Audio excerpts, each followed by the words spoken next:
ensemble avec les anges et les 24 vieillards, nous voulons encore une fois reconnaître ta suprématie. Nous voulons, Seigneur, le dire ouvertement, qu'en dehors de toi, il n'y a pas d'autre Dieu. En dehors de l'Éternel, il n'y a point d'autre Dieu.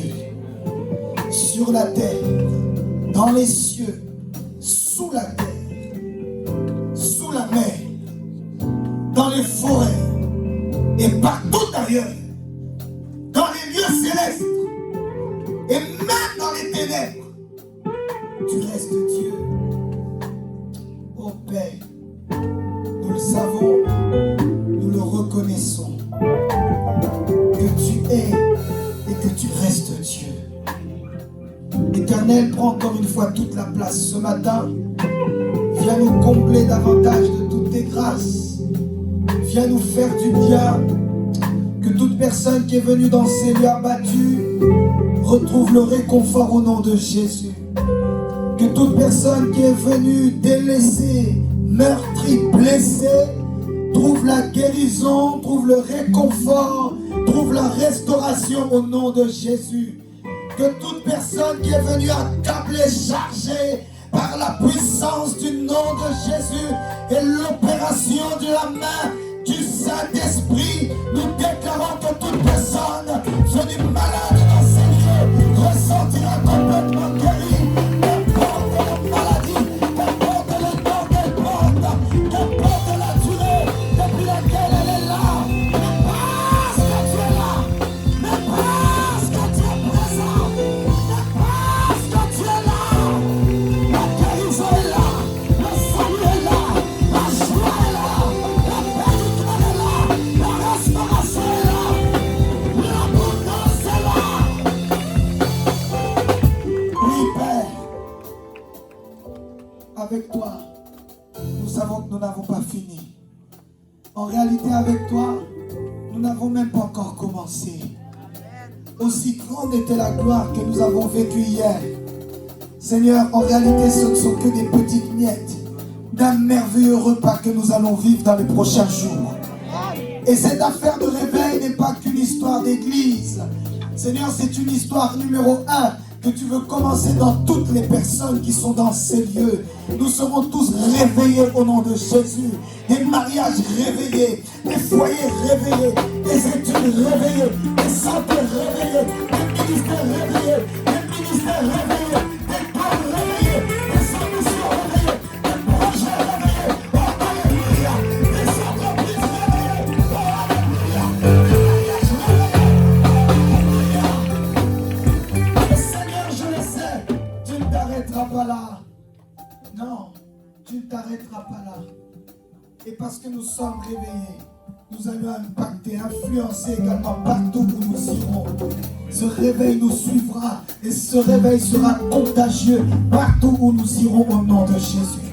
Et au final, c'est pour que ce pays, cette nation, ce territoire sache, comprenne, se rappelle qu'il n'y a point d'autre nom en dehors du nom de Jésus, le créateur du ciel et la terre, le créateur de toutes choses, le créateur de toutes circonstances. Il n'y a point de Dieu, et la femme doit le savoir, ce pays doit le savoir, cette nation doit le savoir. Le salut ne se trouve pas dans un prophète, le salut ne se trouve pas dans un homme, ne se trouve pas dans le gouvernement, mais le salut, mais le salut, mais le salut, il ne se trouve qu'en chaise. Oh, alléluia. Seigneur, donne-nous de vivre ces choses. Que ce ne soit pas que des prophéties que nous aurons entendues ou vécues de loin, mais que nous soyons tous des Josué qui ont vu Canaan, qui ont possédé Canaan et qui ont exploité Canaan. Ce pays est le nôtre au nom de Jésus. Cette nation est la nôtre au nom de Jésus. Seigneur, par nos acclamations, ce sont des prophéties. Par nos cris de joie, ce sont des prophéties qui font tomber les murs de Jéricho. J'ai dit des prophéties qui font tomber les murs de Jéricho. Car on est les murs qui bougeront. Après des anges qui viendront faire tomber les murs, qui viendront faire tomber les murs de la France. Lorsque nos cris de joie montent,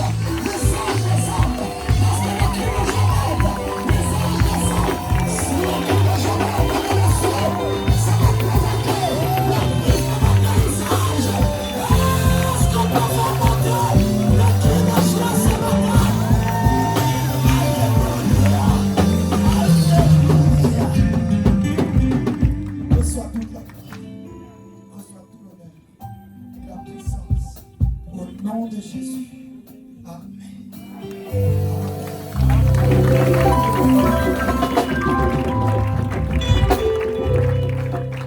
Que le nom du Seigneur soit béni. Amen. Je vous salue tous au nom de Jésus.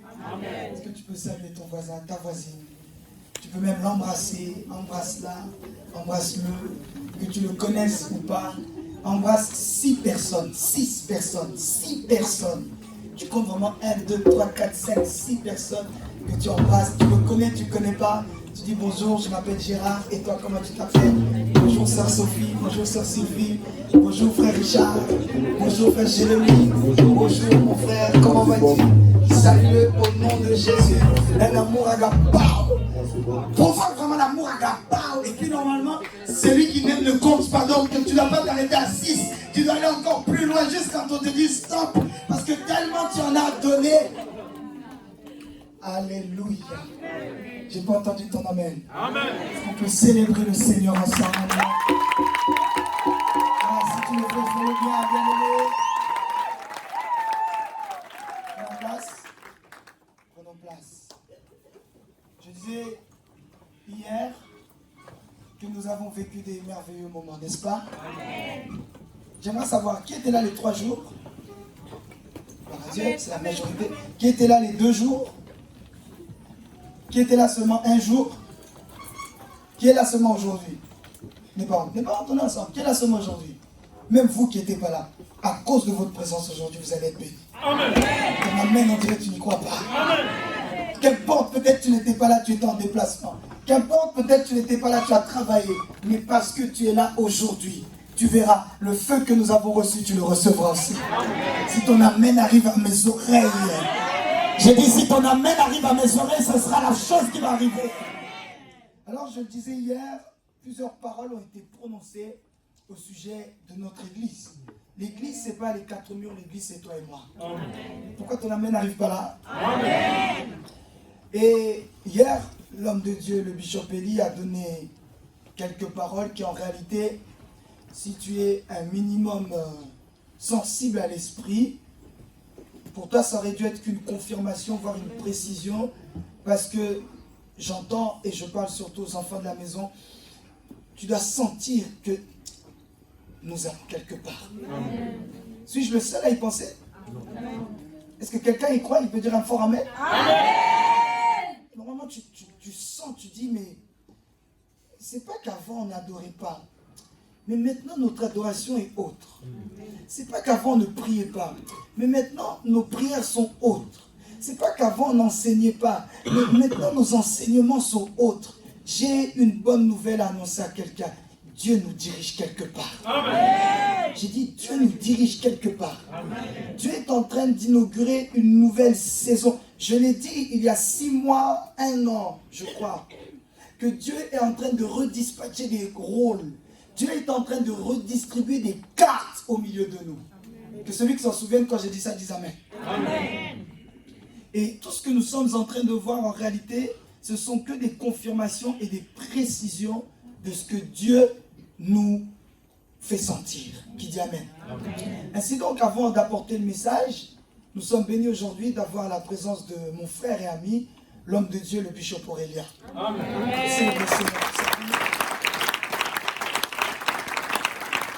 Il vient encore une fois en envoyé de Dieu. Ce n'est certes pas lui qui va porter le message, mais en discutant avec lui une fois, il m'a partagé quelque chose, comme il lui arrive de le faire très souvent, comme il nous arrive de le faire d'ailleurs, vice-versa. Et cette fois-là, il me parlait à propos de l'Église. Et j'insiste encore, l'Église, ce n'est pas les 4 murs. L'Église, c'est toi et moi. Amen. Donc, est-ce que l'Église peut dire Amen? Amen. Et il me partageait à moi. Je me disais que ça allait rester entre lui et moi, et qu'au final, j'allais garder ça dans mon cœur, et c'est tout. Peut-être le partager avec quelques personnes. Mais lorsque hier, les paroles ont été prononcées, des oracles ont été prononcés sur chacun d'entre nous, car nous sommes tous l'Église. Amen. Amen. Je me suis dit, je vais le dépêcher. Qu'importe les occupations qu'il a à faire, mais de grâce qu'il vienne pour partager avec nous ce que Dieu lui a déposé dans son cœur. Il y a de cela maintenant 2 bons mois, si je ne me trompe pas. Nous étions au mois de septembre, durant les 14 jours. Alors j'aimerais que tu prêtes bien tes oreilles à ce qu'il a à dire. J'aimerais que tu te dises, ce qu'il dit, c'est pour la paix de l'Éternel. Mais la paix de l'Éternel, c'est moi. Amen. J'aimerais qu'à chaque fois qu'il parlera, chaque mot, tu puisses le retenir. Et j'aime dire au peuple de Dieu, vous qui filmez, c'est bien filmé, mais nous qui écrivons, écrivons aussi. Amen. Et frère, j'insiste là-dessus. Chaque parole que Dieu prononce à ton sujet, écris-le. Et lorsque tu pries, de temps en temps, pour ne pas dire tout le temps, rappelle à Dieu ces paroles. Amen. Moi qui vous parle, c'est ce que je fais. Parfois la nuit, je dors. Je me réveille, doyen. Et je vois, j'ai comme une vision. Il y a une conviction dans mon cœur. J'écris tout. Le jour, l'heure, la date, l'endroit où j'ai dormi. J'ai un fichier dans mon iPhone où il y a écrit parole de connaissance. Et j'écris tout. Si j'étais en retraite avec les jeunes, j'écris camp de la jeunesse Orsay, tel jour, à telle heure. J'écris tout. Et lorsque je prie, je dis Seigneur, souviens-toi de ce que tu m'as dit. Lorsque papa prononce une parole de connaissance ici, je dis c'est pour moi. Je mets mes notes de côté 30 secondes. J'écris tout. Qui dit Amen. Amen. Je t'encourage à le faire. À 2 dessins. Numéro 1, ça t'évitera d'oublier. Car on peut dire ce qu'on veut. La mémoire humaine peut parfois oublier certains éléments. Et deuxième chose, ça permet aussi de rappeler à Dieu. Il est écrit qu'un roi devait mourir. Esaïe est venu lui dire, tu vas mourir. Et il s'est mis à rappeler à Dieu les bienfaits qu'il a accomplis. Frère, de temps à autre, il faut rappeler à Dieu. Est-ce que ça veut dire que Dieu oublie? Non. Mais tu veux en soi lui dire, Seigneur, souviens-toi que j'avais fait ceci. Seigneur, je n'ai pas oublié que j'ai fait ceci pour toi. Qui dit Amen. Amen. Ainsi donc, je vais appeler l'homme de Dieu. Je vous demande, s'il vous plaît, de pouvoir l'accueillir.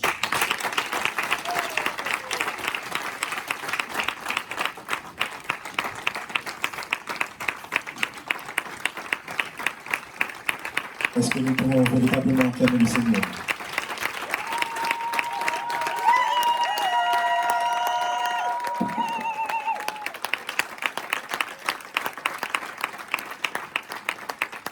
Gloire à Dieu. Vous pouvez prendre place. Je bénis le Seigneur pour ce jour qui est un jour merveilleux. Alléluia. Amen. Je bénis notre papa qui est en déplacement, là où il est. Que Dieu le garde. Que Dieu bénisse maman, ainsi que mes frères qui sont ici présents, le pasteur Pedro et l'évangéliste. Prospère. Je disais à Noéla il y a 2-3 jours que cette année, c'est l'année où je suis venu le plus ici, à Sevran. Je ne sais pas pourquoi, mais Dieu seul sait. Et nous avons vécu 3 jours de feu. Ici, moi j'étais là les 3 jours. Le vendredi, je suis venu en retard, mais j'étais quand même là. Amen. Et moi, personnellement, le Seigneur m'a parlé. Amen. Et je l'ai même dit à l'évangéliste Prospère, ce que le Seigneur m'a dit. Alors, pour ne pas prendre beaucoup de temps, le Seigneur m'avait parlé par rapport à votre église. Le Seigneur m'avait parlé par rapport à votre église que, je ne sais pas ceux qui étaient présents pendant les 14 jours de jeûne, j'avais glissé un petit mot. J'avais dit que le Seigneur veut faire de cette église une église apostolique. Répète après moi, une église apostolique. Une église apostolique. Non, dis bien, tu m'intimides. Une église apostolique. Une église apostolique. Ok. Une église apostolique, ce n'est pas une église qui engendre beaucoup d'apôtres. L'un des critères d'une église apostolique, c'est une église qui a la capacité d'emmener le règne de Dieu ici-bas sur terre. Amen. Et j'aime ce que le bishop Eli a dit hier. Il a dit que depuis que votre assemblée s'est implantée ici, l'atmosphère a changé. Je n'ai pas parlé avec le bishop Eli, mais ce qu'il a dit est venu confirmer ce que moi j'avais dit avant. Depuis que vous êtes là, au fait, vous êtes venu attirer le règne de Dieu ici, à Sevran. Alléluia. Premier critère. Deuxième critère d'une église apostolique, c'est une église, par contre, qui engendre beaucoup de missionnaires. Beaucoup de missionnaires. Je lisais un livre il y a quelques mois. L'auteur de ce livre disait, évangéliste, qu'une église qui connaît une forte croissance, c'est une église missionnaire. Amen. Il y a des églises. Moi, je suis dans l'église depuis que je suis né. Comme certains parmi vous. Je connais beaucoup d'églises. Mais il y a des églises qui sont là depuis des années, mais qui ne connaissent pas une forte croissance. Ça ne veut pas dire que ce sont des mauvaises églises. Ce n'est pas ce que j'ai dit. Mais les églises qui connaissent une forte croissance, ce sont les églises qui ont en eux la semence d'une église apostolique, ou en d'autres termes, une église missionnaire. Amen.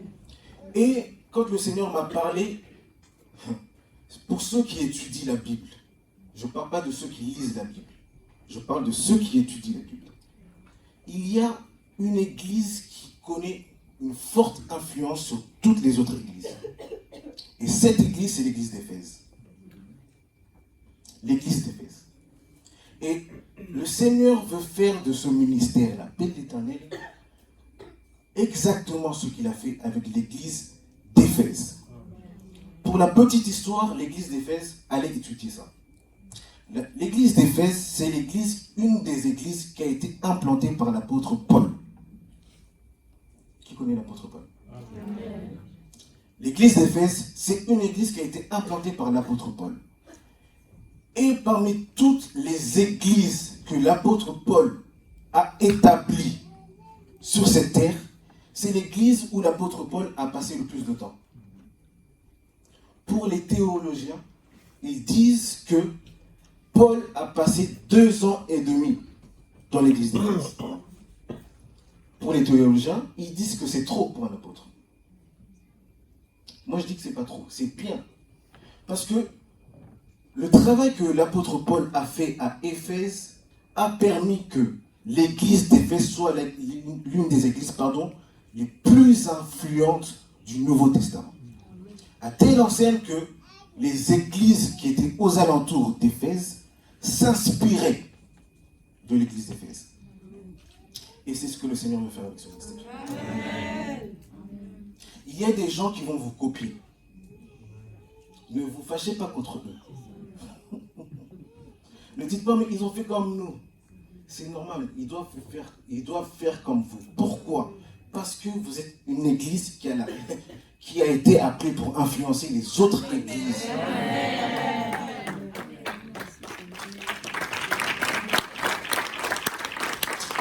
Si tu acclames mieux que ça.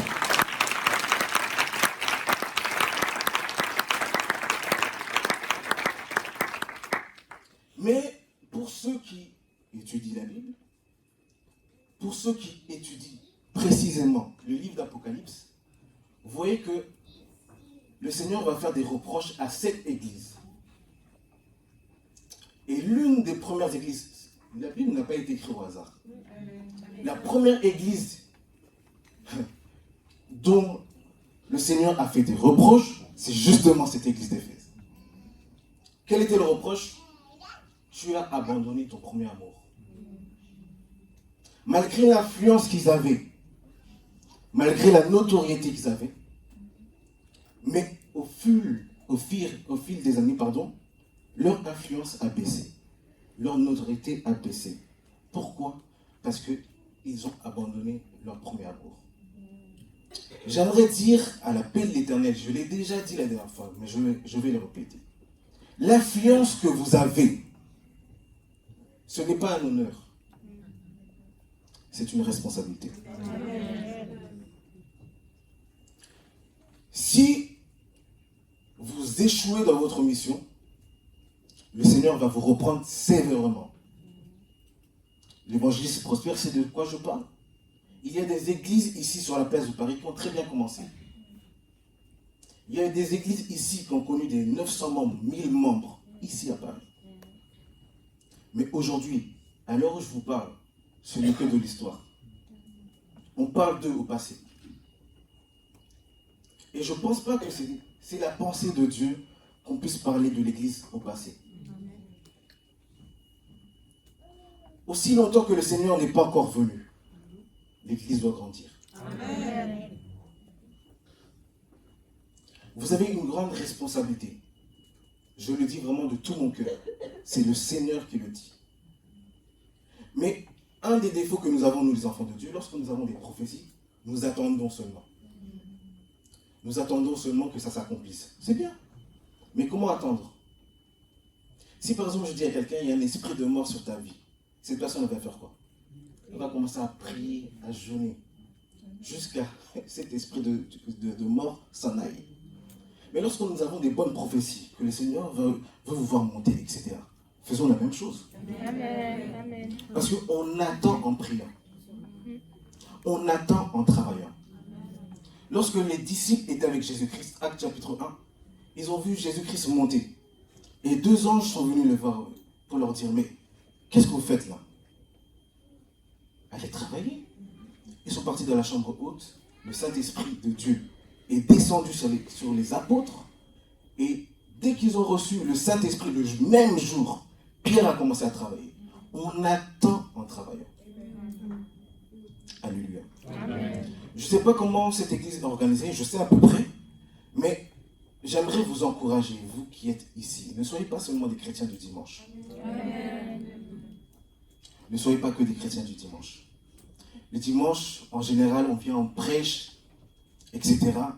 Mais le vrai travail s'effectue en semaine. Amen. Lors des études bibliques. Participez aux études bibliques. Très important. Très, très, très important. Parce que on ne peut pas être un missionnaire avec une mauvaise connaissance de la parole de Dieu. Tu n'étudies pas la Bible, on ne t'enseigne pas, mais tu veux aller dehors. Non. Ça, c'est du désordre spirituel. Si nous sommes ici devant, c'est parce qu'on nous enseigne. J'aime ce que l'apôtre Paul dit à Timothée. Ce que tu as reçu de moi, enseigne-le à d'autres, pour que eux aussi soient en mesure d'enseigner à d'autres. Alléluia. Le Seigneur veut vous responsabiliser. Prenez conscience de ces choses. Alléluia. Amen. Que Dieu vous bénisse.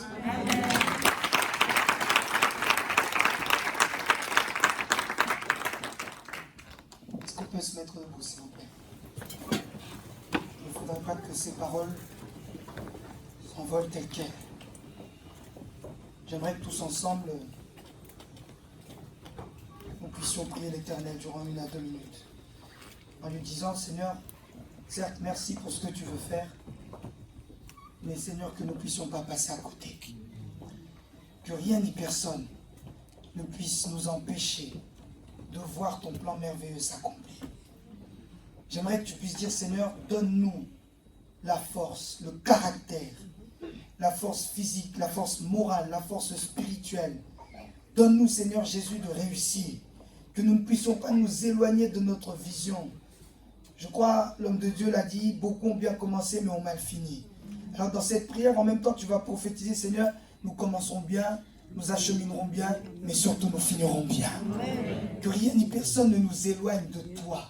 On y va, on commence à prier. Allons-y. Allons-y, allons-y. Je parle aux enfants de la maison. Après avoir entendu cette parole, nous ne pouvons pas rester ainsi, bien-aimés. Il faut nous voir.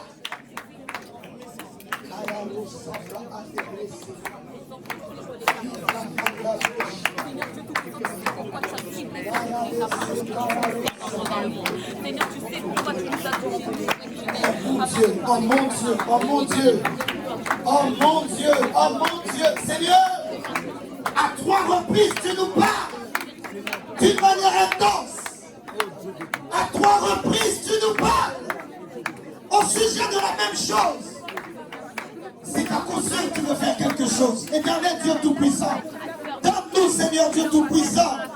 d'arriver jusqu'à la fin, d'achever notre course comme il le faut, que nous commencions bien, que nous acheminions bien et que nous terminions bien. Éternel Dieu des armées, garde nos cœurs, garde nos cœurs. Je prie pour l'Église, depuis papa jusqu'au tout dernier enfant qu'il y a dans cette maison, que rien ni personne ne nous perde, que rien ni personne ne puisse nous distraire, mais que nous avancions toujours avec toi, au nom de Jésus-Christ de Nazareth. Et nous proclamons la victoire. Allons-y, durant 1 minute. Proclamons la victoire. On y va, on y va, on y va. Proclame la victoire. J'aimerais que des acclamations sonnent dans le camp du diable, comme des tonnerres, comme des tonnerres. On y va, on y va, on y va.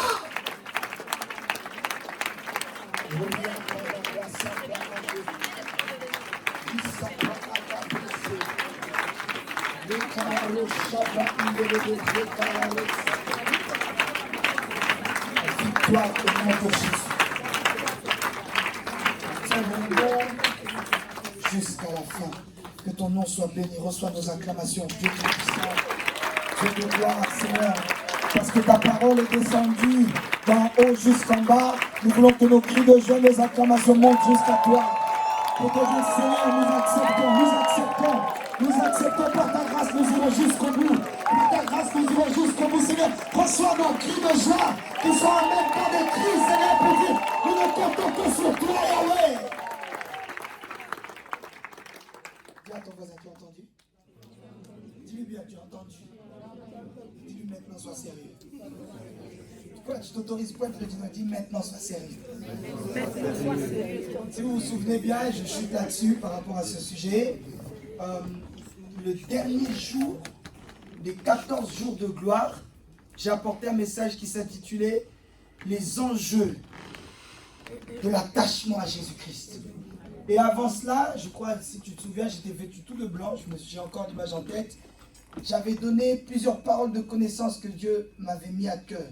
Et j'avais dit que je sens que la paix de l'Éternel est la tête d'un wagon, une locomotive qui tire plusieurs wagons. Qui s'en souvient? Amen. Toutes ces choses sont en train de corroborer. Amen. Soyons responsables. Amen. Qui dit Amen. Acclamez encore Seigneur.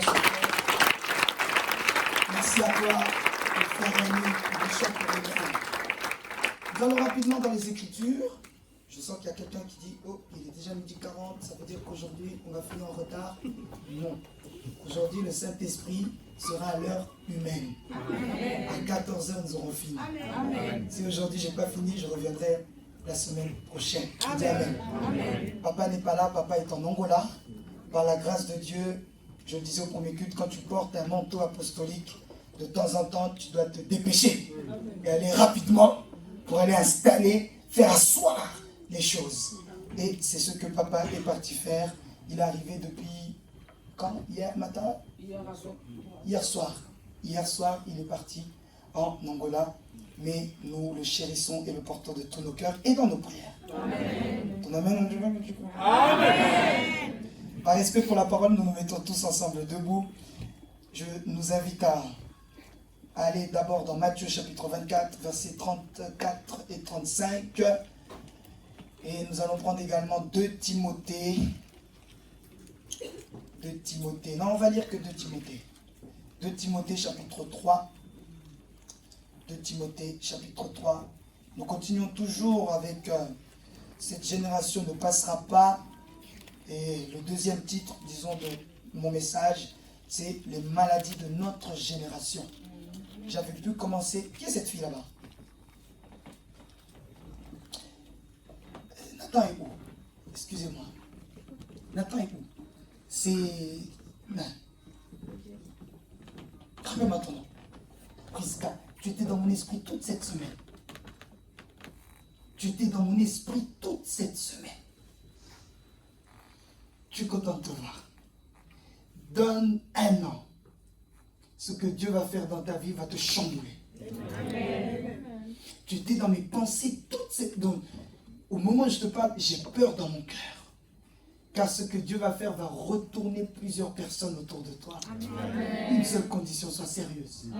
Je ne sais même pas comment tu es tombé ici. Oh mon Dieu. 2 Timothée, s'il vous plaît. 2 Timothée 3. Saint-Esprit, on a dit aujourd'hui 14 heures. Sinon, on va dire toujours l'évangéliste. Quand j'étais en Suisse, j'ai appris que vous avez fini à 15 heures. J'ai dit Alléluia. Comme ça, ils ne vont pas dire c'est moi. J'étais content de demander à Brian. On était en train de manger une pizza. Brandon me dit Père, 15 heures, ils n'ont pas fini. J'ai dit Brandon, yes. Comme ça, c'est pas toujours moi. 2 Timothée 3, s'il vous plaît, versets 1 à 7. Paul écrit à son fils dans la foi, Timothée, je lis au nom de Jésus. Sache que dans les derniers jours, il y aura des temps difficiles, car les hommes seront égoïstes, amis de l'argent, fanfarons, hautains, blasphémateurs, rebelles à leurs parents, ingrats, irreligieux. Verset 3, insensibles, déloyaux, calomniateurs, intempérants, cruels, ennemis des gens de bien, traîtres, emportés, enflés d'orgueil, aimant le plaisir plus que Dieu. 5. Ayant l'apparence de la piété, mais reniant ceux qui en fait la force. Éloigne-toi de ces gens-là.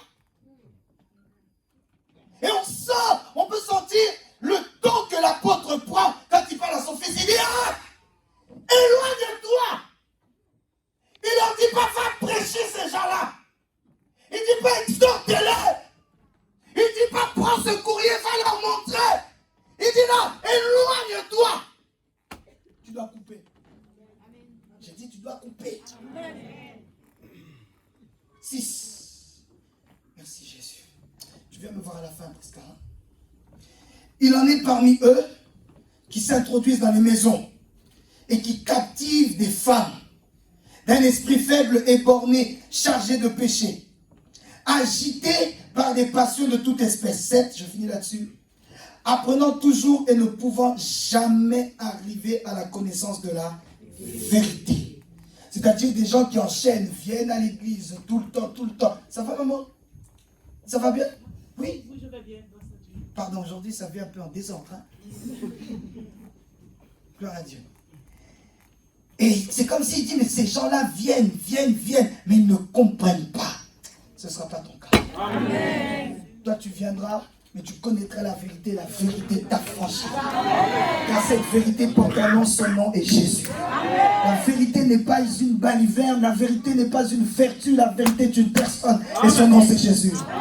Est-ce que ton amen arrive à moi? Amen. Prenons place. Ta grâce, Jésus. Nous demandons l'onction d'aujourd'hui de rapporter le message du jour. Au nom de Jésus, amen. Donnez-moi juste 5 minutes, pas plus. Après quoi, j'apporte le message pour donner 2-3 précisions sur les annonces. Les annonces des prochaines semaines, s'il vous plaît. Notez dans vos agendas. J'insiste, notez dans vos agendas ce que nous allons dire là. J'ai un ami qui est dans cette salle, qui me dit, oh, mais hier, tu étais au mariage, pourquoi tu ne m'as pas dit? Mais mon frère, tu as un agenda, mets dans ton agenda. Pourquoi? Pour que lorsque tes pensées seront ailleurs, tu es pris et préoccupé par autre chose. Ton agenda te dit, tu as ça à faire. Dis ton voisin, sors ton agenda. Dis-lui, ça ne va pas lui faire du mal, c'est pour son bien. Dis, sors ton agenda. Ce samedi 23, à partir de 16h, il y aura ici même, on l'a déjà dit, une prière spéciale pour toutes les personnes originaires des Caraïbes. Qu'importe le nom. Mais si tu es originaire des Caraïbes, nous avons prière ici à partir de 16h. C'est une prière à laquelle nous demandons au peuple de convier leurs membres de famille. Tu viens de la Guadeloupe, de la Martinique, de l'île de la Réunion, Saint-Dominique, Haïti, on ajoute aussi la Guyane, quoi encore de les Caraïbes? Saint-Martin, quoi encore? Saint-Barthélemy, quoi encore? Sainte-Lucie, en fait toutes les saintes là. Ajoute encore Madagascar. Tu dois venir avec les membres de ta famille. Il y a 3 semaines, un mois, maman a porté ici un message puissant durant lequel nous avons tous été bénis, n'est-ce pas? Amen. Et comme vous le savez, une parole de connaissance est sortie où elle a dit que toutes les personnes qui viennent des îles viennent avec leur famille. Réunis ta famille, bien-aimée. dis-leur, nous allons à la prière. Ceux qui ne viennent pas les dimanches matins, là, tu dis, là, c'est pas le matin. Viens à la prière. Oui, mais moi, je ne suis pas possédé. Dis-lui, tu peux être possédé, tu ne sais même pas. Ouais. Tu peux être possédé, tu ne sais même pas. Viens à la prière. Et puis, si tu es libre, viens, tu seras encore plus libre. Tu vois comment tu dois parler avec eux? Venez avec vos membres de famille. Avant 16h, nous sommes là. Tous les leaders doivent être là. Tu es des Antilles, des Caraïbes ou pas. Nous, tous ce jour-là, on est des Caraïbes. Amen. Nous tous, on est là ce jour-là. Tout le monde qui vient des Caraïbes doit être là, plus tous les leaders. Et d'ailleurs, j'ouvre une parenthèse que je fais. Si tu es sensible à l'esprit, même si tu n'es pas des Caraïbes, ce jour-là, tu vas changer de nationalité. Amen. Parce que tu te diras, qu'importe d'où je viens, mais l'onction qui peut libérer les Caraïbes peut aussi libérer les démons du Côte d'Ivoire. Je ne comprends pas ce que j'ai dit. Si tu es pas beaucoup, un tout petit peu sensible, tu verras, tu feras violence toi-même. Comment ça? Donc je suis venu pour être libéré. Même si je ne viens pas des Caraïbes, mais je dois être libéré aujourd'hui. Tu vois, Dieu va dire non, tu ne seras pas libéré. Tu ne seras pas libéré. Tu seras libéré. 2 mots rapidement, après j'avance sur les fêtes de fin d'année. Numéro 1, le samedi 21 décembre, nous aurons ici un grand service de baptême. Selon Marc 16 qui dira, celui qui croira et qui sera baptisé sera sauvé.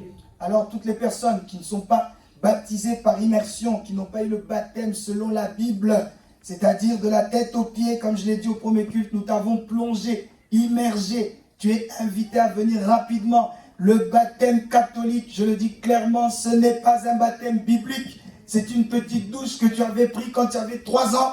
Preuve en est, tu t'en souviens plus. Oui, papa, maman avaient dépensé beaucoup d'argent pour la communion. Tu avais un beau costume. Oui, on a fait une grande fête. Mais aux yeux de Dieu, c'est nul et sans effet. Je dis pas amen, c'est pas grave, c'est la même chose. Oui, comme ça on gagne du temps, non? Ça, c'est le 21. Le dimanche, donc le lendemain, le 22, il y aura ici une grande célébration, un culte de la nativité.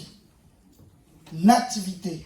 Je ne veux pas, s'il vous plaît, que dans cette maison, nous tombions, je pèse mes mots, dans un débat inutile et enfantin que de savoir est-ce que Jésus est né le 25 décembre? Pourquoi vous fêtez la Noël? Homme de Dieu, quand c'est ton anniversaire, on doit te le souhaiter. Même Facebook nous envoie un rappel en disant c'est l'anniversaire de Archie Trichop Ketchup Ethel.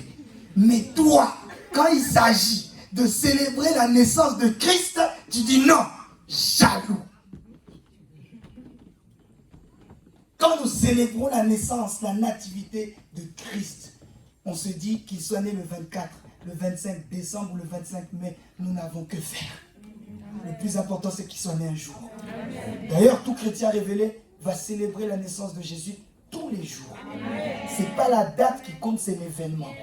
On se dit, Christ est né, c'est ma délivrance, c'est le jour de mon salut. Quelqu'un m'a compris? Ne tombez pas dans ces faux débats qui arrivent au salon de coiffure. Oh non, mais Noël, ça se voit, c'est le Dieu des Blancs, c'est le Dieu des Blancs. Et vous, les Noirs, ils sont venus avec la Bible, ils ont pris vos terres, je sais pas quoi. Nous, on pris le Dieu des Noirs, le Dieu des Noirs. J'en fais pas la même chose. Frère, Dieu n'a pas de couleur. Amen. Dieu n'a pas de sexe. Amen. Si on vient vous mentir, vous blaguer comme des petits enfants, le Dieu des Noirs et le Dieu des Blancs, il n'y a qu'un seul Dieu, le créateur des cieux et la terre. Amen. Blanc, noir, vert, rose, jaune, c'est lui qui a tout créé. Amen. Que personne ne te mente. Oui, les missionnaires sont venus soi-disant en Afrique avec la parole et ils ont utilisé la parole pour nous usurper nos richesses. Gloire à Dieu. Mais aujourd'hui, nous sommes révélés et on comprend que même s'ils ont transformé le Jésus en question, mais ce Jésus en question, il sauve. J'ai envie de prêcher à ce sujet. C'est des choses qui m'énervent, je te dis la vérité. Car chaque année, à la même époque, il y a toujours le même débat. Sur Facebook, etc. Cette année, tu ne tomberas pas dedans. Amen. Le 24, le 25, nous ne ferons rien. C'est-à-dire la nuit du 24 au 25 décembre. Comme le 25 décembre en question, il n'y aura rien à l'église. Je l'ai dit au premier culte, je le demande encore. Chacun d'entre vous, que chacun aille chercher sa famille. Oh. Amen. il y a un temps pour tout. Il y a un temps pour la famille spirituelle, mais il y a un temps pour la famille biologique. Va chercher ta famille biologique. Tes cousins, tes cousines, tes oncles, tes tantes. Va les chercher, réunissez-vous. Vous faites un grand banquet. Vous faites un grand festin. Surtout après ce que je vais te dire après. Normalement, tu dois bien manger. Parce qu'après 3 jours à sec, sans manger ni boire, je ne suis pas encore arrivé à là. La nuit du 24 au 25, la journée du 25, réunissez-vous en famille. Frères et sœurs, même le monde, Jésus dit, la nature ne vous enseigne-t-elle pas? Même le monde se réunit en famille. Même un musulman qui ne croit pas en Jésus, ils utilisent ça pour se réunir en famille. Amen. Et nous? Amen. Ne finis pas cette année en ayant des ennemis dans ta famille. Quelqu'un m'entend? Amen. Ne finis pas cette année en ayant des ennemis. Tu peux utiliser les fêtes de Noël, vous vous réunissez. Je disais, je chute là-dessus, le 25, jeudi 25, jusqu'au samedi 28, nous avons ici même 3 jours de retraite en jeûne et prière. Nous commençons le jeudi 26 décembre à partir de 8 heures. Nous serons ici à l'église, ici même. Et nous sortons de cette retraite le samedi 28 à midi. Celles et ceux qui vont travailler, iront travailler et après nous rejoindrons ici. Papa a reçu quelques recommandations en ce qui concerne le manger, le boire. Qu'est-ce que nous pourrons manger, qu'est-ce que nous ne pourrons pas. Il donnera les détails un petit peu plus tard, mais note déjà, du jeudi 26 au samedi 28, nous serons ici, enfermés, internés, tu peux dire comme tu veux, en retraite ici même. Comment on va dormir? La nuit, on enlève toutes ces chaises. Tu ramènes ton sac de couchage, tu ramènes ton matelas, tu ramènes ta natte, tu ramènes tout ce que tu as, tu ramènes ton matelas et tout, tu ramènes ça, tu vas dormir ici. D'autres dorment là, d'autres dorment là-bas, d'autres dorment sur le podium. Moi, ma place, elle est là, ici. Quand ça, Dieu me parle directement. Je te dis un secret? Dis-moi bien, je dis un secret. Amen. Je dormais ici, doyen. Oui. Et j'étais en train de chercher une femme. Un des signes que j'ai demandé, diaconesse, Seigneur, que ma femme ait des belles mains. Le jour où j'ai vu les mains de Noé là, j'ai dit c'est ma femme. Dieu m'a parlé là. Et je sens que tous ceux qui cherchent les mariages, qui dit Amen. Je le disais au premier culte, frères et sœurs, profitons de ces instants.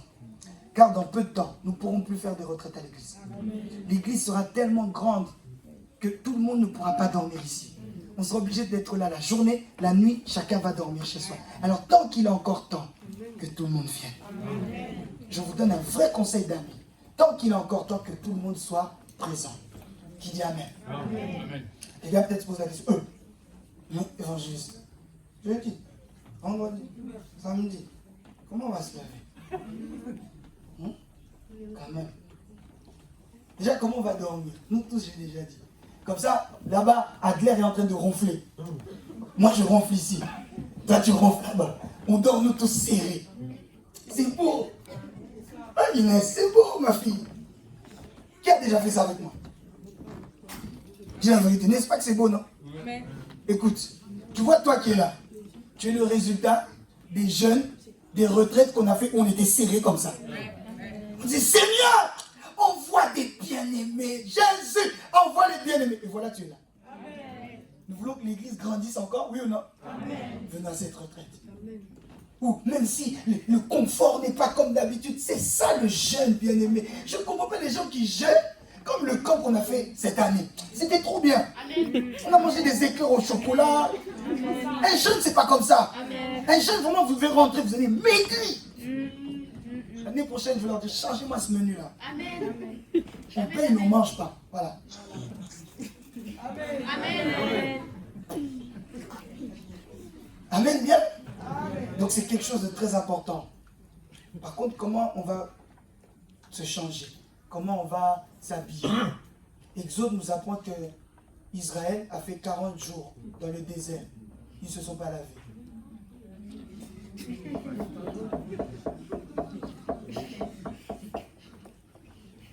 Je vois surtout les sœurs qui me regardent. Ouais. 40 jours, 40 nuits sans se laver. Je me suis toujours posé la question, sans changer d'habit même. Comment ils ont fait pour leurs dents? Que l'onction qu'il y avait sur eux soit aussi sur nous. L'onction de fraîcheur. Après 3 jours, sans s'être lavé, ta prière va monter. Qui dit Amen? Pourquoi les amens diminuent? Il y aura des temps de pause durant ces jours-là, afin que chacun puisse aller se changer, faire sa petite toilette et rentrer. Mais si l'esprit aussi te dit de ne pas te laver,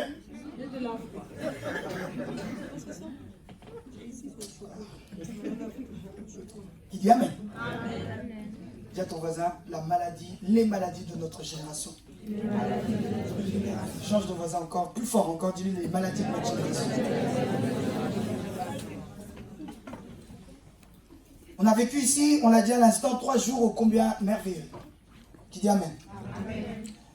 Et parmi les signes que nous avons essayé d'évoquer, pour démontrer que la fin est proche, nous avons parlé des maladies. Je crois que c'est vendredi, j'ai eu l'occasion d'aborder 3 maladies qu'il y a dans notre génération. Car vous le saviez ou pas, que vous en soyez conscients ou pas, frères et sœurs, cette génération est malade. Quand je parle de génération, chers frères, chères sœurs, je ne parle pas des jeunes. Ne vous dites pas que je parle en tant qu'homme de Dieu et je suis jeune, donc je parle qu'aux jeunes. J'aime vous dire, oui, je suis jeune, grâce à Dieu, pour aujourd'hui, en étant homme de Dieu, mais Dieu ne m'a pas établi que pour les jeunes. Amen. Pourquoi tu n'envoies pas ton amen? Amen.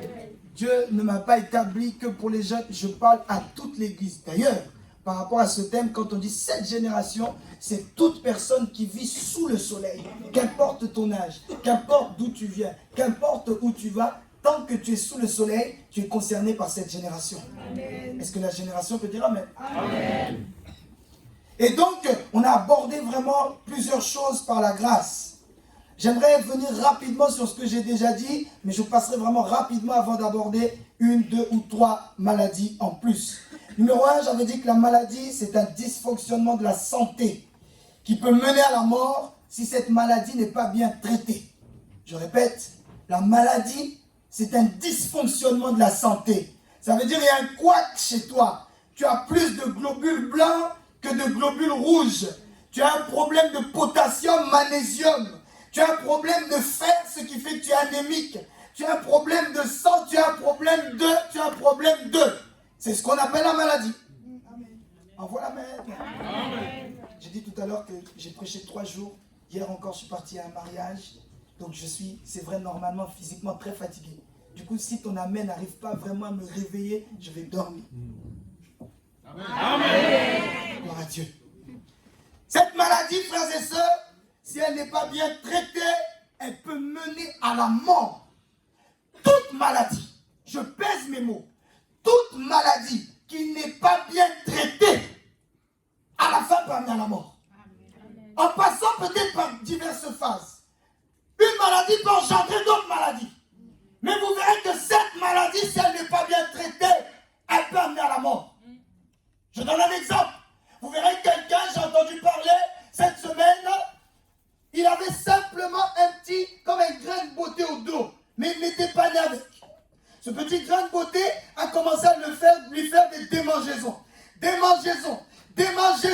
D'une démangeaison, ça a commencé à lui faire comme des grandes courbatures. De grandes courbatures, il a commencé à avoir de la fièvre. Il n'est toujours pas allé voir le médecin n'a toujours rien vu donc.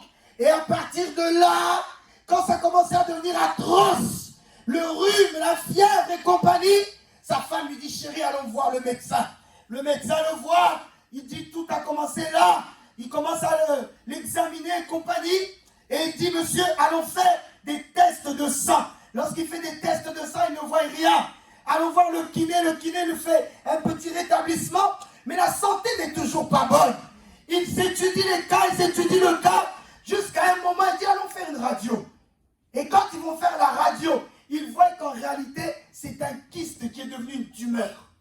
Alors ils ont dit, monsieur, avant que la tumeur, car sachez que toute tumeur, même toute maladie peut tuer, mais surtout la tumeur, si elle grandit, ça peut te tuer. Avant que la maladie devienne grave, monsieur, ce qu'on va faire, on va vous opérer. Pour faire quoi? Pour enlever cette tumeur. Sinon, elle ne va cesser de grandir, de grandir, de grandir. Cet homme a été opéré à cause, à la base, d'un petit grain de beauté, une petite démangeaison. À l'heure où je vous parle, il est alité, il ne peut même pas bouger. La seule position dans laquelle il est bien, c'est allongé ou debout. S'asseoir, comme toi et moi nous sommes là, il ne peut pas. Pourquoi? Car ça a fait une plaie, et le temps que cette plaie cicatrise, dans ce cas-là, il doit rester que allongé ou debout. Une maladie qui n'est pas bien traitée peut amener à la mort. Pas plus tard qu'hier, ma fille Claire me racontait qu'un jeune homme, je crois, avait je ne sais quoi, si c'est des démangeaisons, si c'est un cancer, si c'est un kyste au genou. Du genou, ça a touché son foie, si je ne me trompe pas, et il en est mort. 24 ans. 24 ans, c'est ça. Toute maladie qui n'est pas bien traitée peut mener à la mort. Et frères et sœurs, je vous assure, cette génération est malade. Aidez-moi au micro, s'il vous plaît.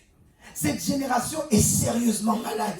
Il y a déjà des signes qui montrent des maladies. Et j'ai eu à cœur quelques maladies qui sont montées dans mon cœur. J'ai parlé la dernière fois de la dépression. Est-ce qu'on a été béni par Noémie la dernière fois? Amen. Oh, on peut célébrer le Seigneur pour sa vie. Gloire à Jésus. Au final, si tu regardes bien, vendredi, la prédication, c'était ça.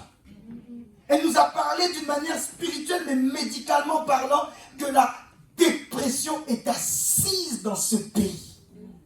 Les études le montrent, ce n'est pas l'évangéliste qui le dit. La France est le pays au monde où on prend le plus d'antidépresseurs. Pays riche, mais on prend des antidépresseurs. Pays riche, mais les gens sont malades. Et j'ai posé la question, est-ce que ça n'arrive qu'aux Blancs? Elle m'a dit non. Vous étiez là, non? Oui. Quand j'ai demandé, est-ce que ça n'arrive qu'aux vieux? Qu'est-ce qu'elle a dit? Non. Il y a aussi des jeunes qui sont là-bas. Il y a aussi des jeunes qui sont internés. Pourquoi? La dépression. Frère, je l'ai dit, ces choses ne sont pas dues au surménage comme ils essayent de dire. Ces choses ne sont pas dues aux choses, on va dire, émotionnellement parlant. Nous ne sommes pas tous égaux. Donc certains ont des charges émotionnelles qui font qu'à un moment, leur cœur lâche, leur cerveau lâche. Leurs frères et sœurs, c'est le diable. J'ai dit, c'est le diable. Comment une jeune fille de 18 ans, parce que Patrick, que tu appelais Patou, t'a laissé. Et tu dis, je ne sers plus à rien. Je vais me suicider. Suicider. Et on te retrouve là. D'ailleurs, par rapport à ça, toute personne qui veut se suicider n'annonce jamais. Celui qui dit je vais me tuer, il ne va pas se tuer. C'est vrai. Attention, je ne dis pas celui qui veut se tuer, dis-lui tue-toi. Je n'ai pas dit ça. Non. Mais sachez que normalement, quelqu'un qui veut se tuer l'annonce pas. Il le fait lui-même. Il dit Amen. Amen. Mais c'est quand même des signes, même quand la personne le dit, ce sont quand même des signes qu'il y a un problème, quelque chose qui ne va pas ici. Elle a parlé de la dépression, elle a dit plusieurs choses. On a été bénis, je vous invite à aller voir sur notre chaîne YouTube La Paix de l'Éternel. On a vraiment été bénis. Deuxièmement, j'avais parlé des mélanges. Les mélanges que nous pratiquons parfois, même quand on est chrétien, on mélange. Tu mélanges la foi avec les esprits des ancêtres. Tu mélanges la foi avec les marabouts. Tu mélanges la foi avec les je sais pas quoi, des choses qui te protègent. Des mayakas ici, des mayakas là, des photos, des statues chez toi. Ça me protège. Tu prends des poupées, tu mets des aiguilles. Et puis à côté de ça, tu mets aussi la Bible. Et à côté de ça, en plus, tu mets ton certificat de baptême. Tout ça au même endroit. Tu as ton petit hôtel chez toi. Tu as ta Bible. Tu fais ta prière avant de dormir. Seigneur, garde-moi. Seigneur, ceci. Mais en dessous de ton oreiller, il y a encore une autre protection. Frère, ces choses ne confessent pas le nom de Jésus. Amen. Pas demain. Aujourd'hui, tu dois arrêter ça. Aujourd'hui, tu dois arrêter ça. Car tu peux dire au nom de Jésus, si autour de tes reins, il y a quelque chose qui est là pour te protéger, le nom de Jésus est nul et sans effet en toi. Je le répète pour que ça entre. Le nom de Jésus est nul et sans effet en toi. Allez voir parfois dans certaines familles qui viennent à l'église, mais voyez leur pratique. Tu vois qu'il y a quelque chose qui n'est pas clair. Ma fille, comment tu dis que tu es chrétienne, mais tu as des choses autour de la taille. Comment tu dis que tu es chrétienne, mais tu mets un savon, un petit savon que ta tante t'a donné, que ta mère t'a donné. Et puis, toi-même tu dis, quand quand je me lève avec ça, je ne me sens pas bien. Arrêtons les mélanges. Frères et sœurs, et je vous assure, c'est pas pour mon plaisir. Ce n'est même pas pour le plaisir de Dieu. Mais sans le savoir, tu te mets en danger. Amen. Mes amis, tu te mets en danger. Si vous êtes dans ces lieux et que vous faites ces choses, arrêtez ça. Brûlez-les. Brûlez-les. Tu n'as pas besoin de me les amener. Tu les brûles toi-même. Oh, je peux parler maintenant? Amen. Même si chez vous, il y a des statues de je vous salue Marie, je t'autorise. Papa, maman, les a pris, tu les prends, tu les casses. Voilà même. Il est écrit que derrière chaque statue, il y a un esprit. Tu peux prier au nom de Jésus, chez toi, il y a un esprit qui est là. Tu te poses la question, comment mes prières ne montent pas? Comment la prière va monter? Un sens de lecture. Pas demain, ce soir. Pas demain, ce soir. Je viens de parler comme Dieu a parlé à Gédéon. Va renverser les autels de ton père. Je dis, va renverser les autels de ton père. Je répète, va renverser les autels de ton père. Oh, si tu es d'accord, crie plus fort avec que ça. Alléluia. Bien aimé, Dieu n'aime pas le mélange. La Bible dira quel rapport y a-t-il entre les ténèbres et la lumière? Quel rapport y a-t-il? Il n'y a aucun rapport. Frère, tu as prié, tu as chassé, c'est bien. Maintenant, il faut casser dans le monde physique. Amen. Il y a une photo d'un prophète. Mais c'est Simon. Je vais l'appeler comme ça. Il est comme ça. Il veille sur nous. Il ne faut pas toucher ça. Évangéliste, il ne faut pas toucher ça. Frère, tu n'as pas besoin de l'évangéliste toi-même. Pas demain, aujourd'hui. Tu prends, tu brûles. Et tu dis à ta mère, s'il est Dieu, qu'il revienne lui-même. Ouais. S'il est Dieu, qu'il revienne lui-même. Si soi-disant c'est lui qui nous protège, enlevons-le un peu 2 jours. On va voir si un sorcier va rentrer. Et toi-même à 5h du matin, tu commences à ricabonder. Tu commences à renégocier. Quel est ce démon qui va rentrer? Quel est ce sorcier qui va rentrer? Dis à ton voisin, stop le mélange. Stop le mélange. Troisième maladie que nous avons abordée, ce sont les frères et sœurs qui sont trop pressés, qui ne respectent rien. Et je m'étais concentré sur un homme qu'on appelle Absalom, qui était le fils aîné, le fils fort du roi David, de Samuel chapitre 15, vous lirez. Et cet homme était tellement pressé alors que normalement, je pense qu'il était voué à prendre la succession de son père, mais tellement il était pressé, Absalom s'est rebellé. Il a dit, je vais retourner l'armée de mon père contre lui. Et moi, je vais prendre la royauté à la place de mon père. La Bible raconte même que David a été obligé de fuir. David s'est réfugié. Pourquoi? Pas parce qu'un ennemi a voulu le remplacer, non. Mais parce que son propre fils s'est rebellé. Frère, les rebelles ne vont jamais loin dans la vie. Amen. Les rebelles biologiques comme les rebelles spirituels ne vont jamais loin. Amen. Je te dis la vérité. Les rebelles ne vont jamais loin. Je pèse mes mots. Aucun rebelle ne va loin dans la vie. Le premier qui s'est rebellé lui-même, il voit l'enfer, il s'appelle Satan le diable. Lucifer. Depuis qu'il s'est rebellé, il n'avance jamais. Il sait que lui, sa fin, c'est l'enfer. Donc sache que quand tu te rebelles, quand tu te rebelles contre ton pasteur, tu te rebelles contre ton père biologique également, sache que ta fin sera terrible. Oh, je vous assure, je peux prier pour toi comme pas possible. Je peux t'imposer les mains, les pieds, comme tu veux. Mais si à la maison tu es considéré comme un rebelle, ma prière n'attirera pas chez toi. Amen. Car tu dois comprendre, en plus de ma prière, tu dois avoir la bénédiction de ton Père. Amen. Dis à la main, je veux dire quelque chose. Amen. C'est vrai, nous sommes vos pères, vos encadrants. Tu peux dire ce que tu veux dans la foi. Mais tu dois savoir, si ton père biologique a le cœur fermé contre toi, ma prière sera limitée. Amen. Ne vous étonnez pas, comment ça se fait? Le même service, j'impose les mains à 2 personnes. L'une personne monte, boostée, avance. L'autre personne avance, mais à un moment, elle s'arrête. Allez voir. Est-ce que tu as la bénédiction biologique? Si Dieu ne change pas nos plans, nous allons parler durant les prochaines semaines, à partir de la semaine prochaine, de l'alliance des pères. On parlera des pères biologiques, des pères spirituels. À un moment, on parlera de ces enjeux, on parlera des bénédictions. On verra que chaque chose doit être à sa place. Si Dieu t'a béni par la grâce que ton père biologique et ton père spirituel, gloire à Dieu. Mais sinon, s'il y a un père biologique et un père spirituel, tu dois savoir honorer les deux. Amen. J'avance avec la 4e maladie. C'est le fait de n'avoir aucune crainte. L'absence de crainte du sacré. Ça, c'est quelque chose également qui nous caractérise. Dans cette génération, nous n'avons aucune peur. On n'a aucune crainte du sacré. Et cela se personnifie par une histoire que j'ai déjà racontée parfois quand je parle avec les jeunes, ou même prêché déjà ici. On voit que dans 2 Samuel chapitre 3, il y a des fils de prophètes qui s'appellent Ophni et Phiné. Et souvenez-vous que dans l'ancienne alliance, on devenait prophète de père en fils. Et donc il y a un prophète qui s'appelle Élie. Élie avec un H, H-E-L-I. Et vous verrez que cet homme de Dieu avait 2 garçons, 2 fils, Ophni et Phiné, qui tout en étant prophète, tout en étant homme de Dieu, tout en étant sacrificateur, consacré à Dieu, ces hommes-là jouaient avec le sacré.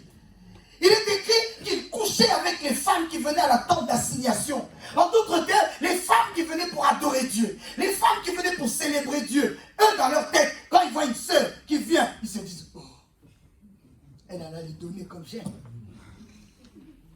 Et ils recevaient, oh, Denise, appelle-moi telle sœur. Quand ils arrivent au bureau, la sœur croyant elle a lu peut-être sa demande. Et du coup, elle se dit, ah, l'homme de Dieu a été touché, nous allons prier ensemble. Et la sœur, au moment où peut-être avait commencé à exposer ses soucis, l'homme de Dieu disait, des problèmes, mets ça de côté. Ça, tu verras ça avec mon père. Moi, ce qui m'intéresse, c'est autre chose. Qu'est-ce qui t'intéresse? Il dit, c'est toi. C'est moi, mais moi, comme moi, mon âme. Non, ton corps. Je veux ton corps. Ma soeur, si quelqu'un fait ça ici, tu viens me voir. Amen. Si quelqu'un fait ça dans cette maison, tu viens me voir. Amen. Ne commence pas à comment évangéliste, mais c'est pas... Tu te lèves. Oh, moi, je suis pas venu ici pour ça. Fâche-toi. Et moi, je suis pas venu ici pour ça. Amen. Oui, parce qu'il y en a certains aussi, vous venez ici pour ça. Amen. Change de mot. Amen. Parce qu'il y en a aussi, vous venez pour ça. Amen. Si tu es venu ici, oh, je viens tenter l'évangéliste, ta bouche va devenir comme un pied, comme ça. Je t'envoie les masses, tu veux les masses dans ta bouche. Au moment où je parle, je t'envoie ça, que ta langue soit remplie d'herpès, qu'il y ait des poils et du pu qui tombent là-bas. Je te maudis au nom de Jésus. Oh, je suis venu pour détruire les leaders. Eux, ils croient qu'ils sont saints. On va voir. Est-ce qu'ils sont saints avec ça? Que tes seins soient plats comme une maman de 70 ans. Ton corps, là, que tu crois, c'est le plus beau corps. J'attrape ça au nom de Jésus et je déclare la sécheresse au nom de Jésus. Sois sec comme les lieux arides. Amen, moi-même. Ouais, il y a un moment, il faut comme ça. Toi, il y a un moment, il faut comme ça. Tu es venu pour tenter, moi-même, je te tente aussi. Et je te dévoile devant tout le monde. Dis-moi même, je veux dire quelque chose. Un homme de Dieu, un jour, il est en train de prêcher. Il prêche. Il sent qu'il y a quelqu'un comme un sorcier. Moi, je me pose la question. Les sorciers sont vraiment ridicules dans leur tête. Tu vois, si t'es sorcier là, répands-toi. Parce que il prêche, et il sent comme quelqu'un qui lui envoie des pics. Il dit,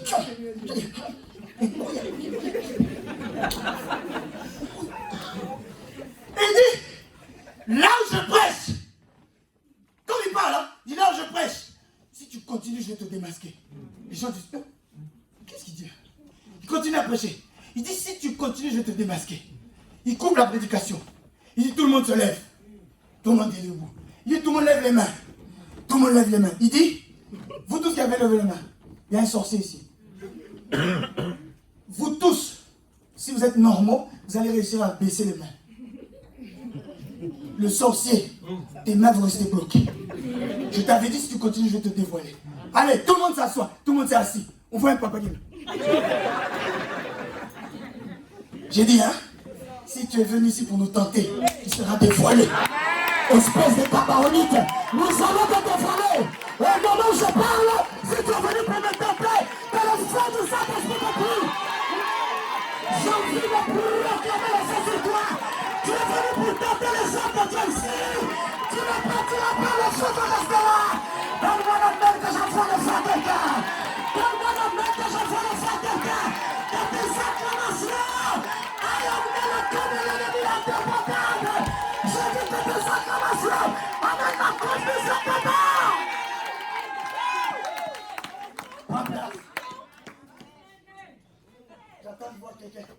non, j'ai mal à la tête. L'homme de Dieu prie pour moi. Yo. Toi, tu es venu, c'est pas le début des herpès là qui commence. Mais c'est pas. Ici, il n'y a pas des gens comme ça. Ah, dis-moi, je sais pas ailleurs, en Tanzanie. Mais à la paix de l'Éternel à Sevran, il n'y a que des aigles. Il n'y a que des aigles. D'ailleurs, si quelqu'un. J'ai envie de prêcher là-dessus. D'ailleurs, si quelqu'un même avait ses plans, dès ici là, au parking. Dès ici là, au parking. Albert, comme il est là-bas, en plus il parle la langue en polonais, si vous voulez. Un niveau, hein. Maintenant, lui parle la langue en polonais. Et puis si tu rentres là, tu vois Stéphanie, la chaise qu'elle a, elle est en train de zoomer tout le monde. Donc quand elle te dit bonjour, Kaya ressemble. Donc les démons diminuent petit à petit, petit à petit. Quand tu rentres là, j'ai mes filles de Melchisedec. J'ai ici mes Amazones qui sont là. Elles sont prêtes. Comme des guépards à bondir. Mais en même temps, il y en a d'autres qui sont cachés dans la salle. Essaye seulement. Qui dit Amen. Je reviens mon histoire d'Ophni et Phiné. Il n'avait peur de rien. C'est l'une des maladies que nous voyons. Aucune peur du sacré. Aucune crainte du sacré. Là où les femmes venaient pour prier l'Éternel à la tente d'assignation, eux, ils commençaient à coucher avec elle. Là où les hommes et les femmes apportaient leurs sacrifices, eux, ils prenaient ces sacrifices et ils prenaient ça pour eux. Oh, leur fin est triste, bien aimé. Mais ce qui me fait mal, c'est qu'il y a des Ophni et des filles encore en 2019. Des hommes et des femmes qu'on voit respectables et respectés, avec des cols pastoraux parlant en langue, qui chantent, qui prêchent, qui évangélisent comme vous voulez. Mais en réalité, tu es Ophni et Phiné. En réalité, dans ta tête et dans ton cœur, tu es encore un païen.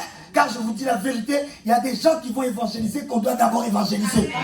Je sais de quoi je parle. Il y en a, quand tu les vois, il n'y a aucune présence du sacré en eux. Tu dis Jésus, Jésus dans la bouche. Mais quand je te vois, je n'ai pas besoin de prier. Je ne vois rien de Christ en toi. Ma soeur, est-ce que tes amis disent Jésus? Est-ce que ta bouche dit Jésus? Mon frère, est-ce que tout ton corps dit Jésus? Ou il y a seulement Jésus dans tes mains? Il y a seulement Jésus de là à là. Quand c'est de là à là.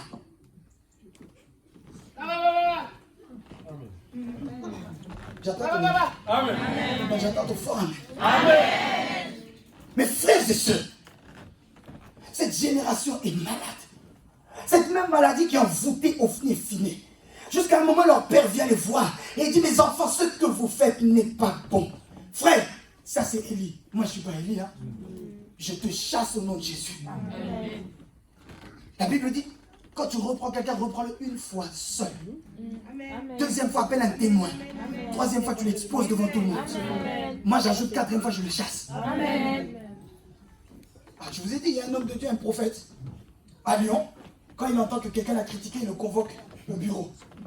Il dit, je t'avais déjà prévenu, arrête de me critiquer. Tu sais pas, moi je suis ancien boxeur. Quand il dit ça, il enlève directement la chemise. Il dit, je vais te frapper. Pas la prochaine fois, maintenant là. Bien aimé, ça c'est Élie. Dans cette maison, ça ne doit pas fonctionner comme ça. Amen. Le sacré doit rester sacré. J'ai dit, le sacré doit rester sacré. Qu'importe la prolifération du mal. Frère, oui, il y a des mauvais serviteurs de Dieu. Oui, il y a des faux serviteurs de Dieu. Mais je le sais et j'atteste, il y a encore des vrais. Oh, alléluia. J'aimerais peut-être parler à quelqu'un qui a été déçu par les hommes de Dieu. Il y a encore de vrais serviteurs dans cet homme-là. Oui, frère, c'est ça. Quand vous verrez, pendant qu'Ophni et Phiné étaient en train de souiller le temple, le sacré et l'autel, vous verrez que la Bible dit, Samuel grandissait. Il avait un bon témoignage aux yeux de Dieu et aux yeux des hommes. Ce que j'aime avec l'Éternel, l'Éternel ne laisse jamais un vide. Alléluia.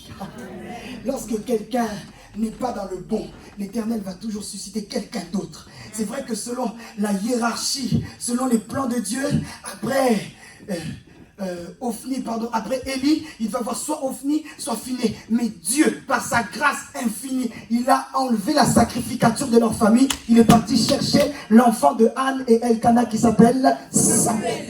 Frères et sœurs, l'avenir est bien plus important pour Dieu qu'autre chose. Je le répète, s'il y a encore des faux serviteurs, il y a aussi, à l'heure actuelle, des vrais serviteurs de Dieu. Il y a encore des personnes qui servent Dieu de tout leur cœur. Pas pour une envie d'argent, pas pour une envie de sexe, pas pour une envie de corps, pas pour toutes les envies, mais qui servent Dieu pour une seule chose, que la parole de Dieu soit proclamée. Et j'ai une bonne nouvelle pour toi. Ici, il y a des serviteurs comme ça. À la paix de l'Éternel, tous les serviteurs sont ainsi. Si tu y crois, pousse un grand amen. J'encourage quelqu'un qui se dit, j'ai été déçu par les hommes de Dieu. On a abusé de moi. Ils m'ont volé, ils m'ont ceci, ils m'ont cela. C'est vrai. Moi, quand j'entends toutes ces choses, je dis c'est vrai. Je ne suis pas là pour défendre quelqu'un. Je dis c'est vrai. Mais sache qu'il y a encore des vrais serviteurs de Dieu. Il y a encore, frères et sœurs, dans ces temps de la fin, des hommes qui servent Dieu avec tremblement. Des hommes qui servent Dieu en se disant, Seigneur, je préfère laisser ma peau qu'il y ait un scandale. Je préfère laisser ma peau que des âmes soient dispersées à cause de mon témoignage. Seigneur, je préfère que je meure, que je laisse une veuve et 2 enfants en bas âge. Que je meure, prends-moi. Si tu sais que je vais pécher, Seigneur, prends-moi. Je dis tout haut ce que je dis à Dieu quand je suis seul dans ma chambre. J'ai dit, Seigneur, si dans ton plan, il est écrit que je dois pécher, prends-moi maintenant. Que je meure. Que je meure. Mes enfants sauront, papa est au ciel. Et je répète ce que je vous ai déjà dit. Si je meurs avant que mes enfants grandissent, dites-leur, ne soyez pas tristes, papa est monté au ciel. Amen. On ne sait pas de quoi demain est fait. Amen. Mais si c'est le cas, soyez mes témoins. Dites-leur, papa est monté au ciel. Amen. Qui m'entend? Amen. Et vrai que cette crainte, cette absence de crainte, pardon, et donc à 2 facettes, la pudicité, j'en ai parlé, mais également la cupidité. C'est quoi? C'est l'amour de l'argent. Combien de serviteurs, combien de chrétiens même, pourrais-je dire, servent Dieu ou sont chrétiens pour l'envie d'argent? Hein? On a l'impression que devenir serviteur, devenir chrétien, c'est la dernière roue du carrosse. À l'école, ça ne marche pas bien. Au travail, ça ne marche pas bien. J'ai rien à faire. Donc, je vais devenir serviteur de Dieu. Frère, si tu es comme ça, avec moi, ça ne marchera pas. Je répète, si tu es comme ça, avec moi, ça ne marchera pas. Je veux former des hommes et des femmes parlant en langue, mais qui ont la tête remplie. Servir Dieu ne doit pas être la dernière roue du carrosse. J'ai rien fait, tout ce que j'ai fait, ça ne marche pas. On dirait, je vais servir Dieu. Hein. Non, c'est pas comme ça. On ne vient pas servir Dieu pour la cupidité. On ne vient pas servir Dieu pour l'amour de l'argent. Raison pour laquelle tous mes fils, toutes mes filles ici, qui prêchent, qui chantent, qui modèrent, vous pouvez tous bien prêcher, vous pouvez tous bien modérer. Quand il s'agit de l'offrande du prophète, ça ne va pas dans vos poches, ça va dans les poches de l'Église. Amen. Et d'ailleurs, je suis gentil. Je pourrais mettre ça dans ma mienne. Amen. Amen. Parce que l'onction que Dieu a vient de quelque part. J'aurais pu dire non, c'est pas pour toi, c'est pour moi. Mais c'est ni pour toi ni pour moi. On donne à l'Église. Parce que quoi? Je ne veux pas les éduquer pour qu'ils prêchent un bon sermon. Nous sommes tous bénis. Et après, à l'offrande du prophète. Et après, diaconesse Georgette vient, dit, oh tiens, c'est l'offrande du prophète. Kakouna. Donne-moi ça ici. D'abord, ils doivent prêcher. Et il n'y a rien. Oui, tu dois t'y habituer. Tu prêches, il n'y a rien. Combien de voyages nous faisons? Ne croyez pas que partout où je vais, on m'invite. Il y a des fois, on ne m'invite pas. C'est moi-même, je paye. J'ai qu'une seule pensée. Le salut des âmes. Amen. Combien de voyages j'ai fait? Demandez à mon épouse qui est là. Je paye moi-même. Je me dis, je vais soutenir l'œuvre. Combien de voyages je fais? Tu arrives là-bas, tu prêches. Un merveilleux serment. La salle bouge. L'onction est là. À la fin, ils te disent, homme de Dieu, que Dieu te bénisse. Si à ce moment-là, tu commences à dire, mais frère, tu te maudis toi-même. Bien-aimé, tu vas quelque part, tu prêches. On te donne l'argent, gloire à Dieu. On te donne rien, gloire à Dieu. C'est tout. On te donne des beignets, mange des beignets, digère, tu rentres chez toi. Bon, nous, on commence à y aller, hein. Oh, Bishop, libère-nous, non? Et ça, c'est des codes devant les gens. Si tu en as, libère-nous, ça, non. Il y a des fois, non. Tu prêches, tu transpires comme je fais là. À la fin, amen, que Dieu te bénisse. Tu as eu nos bénédictions, c'est nos prières. Car les prières valent plus que l'argent. Pourquoi suis-je en train de dire ça? L'argent, quoi qu'il arrive, finira. Mais peut-être que grâce à ces prières, tu auras beaucoup d'argent.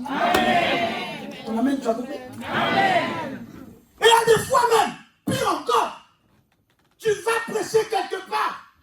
L'Esprit de Dieu, il te donne une enveloppe. L'Esprit de Dieu te dit, Denis Samuel, ne prends pas, tu ne prends pas. Nous étions avec vous il y a quelques jours à Bobigny NVE. Ceux qui ont l'œil ont vu. L'homme de Dieu vraiment prend l'enveloppe. Toutes les offrandes, il me donne. J'ai dit, Amen, tu m'as donné.